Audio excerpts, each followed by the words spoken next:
When people think of the biggest NBA players of all time, almost everyone thinks of Shaq. He was the kind of player that the NBA had never seen before. Just look at how many backboards he broke during his career. O'Neal puts it on the floor and stuffs and he brought it down!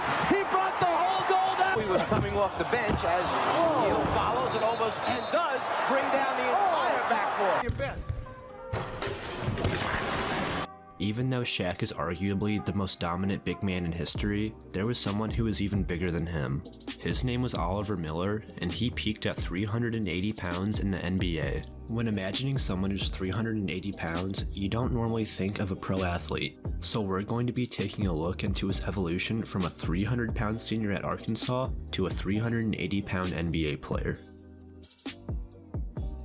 After Miller graduated from high school in 1988, he played at Arkansas for 4 years. He was a fantastic player during this time period and helped Arkansas earn an 83% winning percentage. He was a fan favorite and was nicknamed the Big O. In 1990, during his junior season, he helped Arkansas make it to the Final Four, but they ended up losing to a Duke team with Christian Laettner.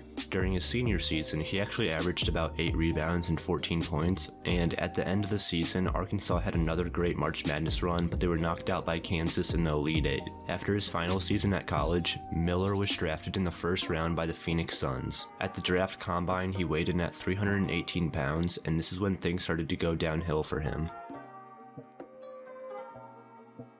The thing about Miller is that he had high hopes for the NBA. Without his weight problems, Miller would have gone even sooner in the draft. So coming onto a Phoenix Suns team that had potential to win the NBA championship, he was expected to perform. In his first season, he did pretty good and the Suns almost made it to the finals, but were beat by Portland in the semifinals. In his second season, Miller saw even more minutes and was scoring much more. He even had a 32-point game versus the Timberwolves. But in the second half of the season, as his weight started increasing, he was scoring less and barely participated in the playoffs. After the season ended, the Suns didn't sign Miller again due to rape allegations, and the coach was quoted saying, "When I talked about Oliver, I talked about personal accountability. When you make a mistake, you admit a mistake. The problem with Oliver is he was never accountable." This can be said about his weight problems as well, as he ballooned to 370 pounds and never recovered. He turned into one of those players that goes from team to team without being a huge contribution. I found a pretty sad picture of him from a season when he was playing overseas. There was no going back after that point, and his career was basically over. In all honesty, Miller was a great player, but his weight problems always held him down.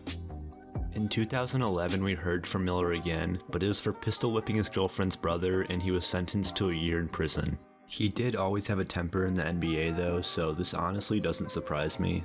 Then in 2016, he was inducted into the Arkansas Sports Hall of Honor, which he actually seemed really grateful for. So that's the story of how Oliver Miller went from a star college basketball player to a prison inmate.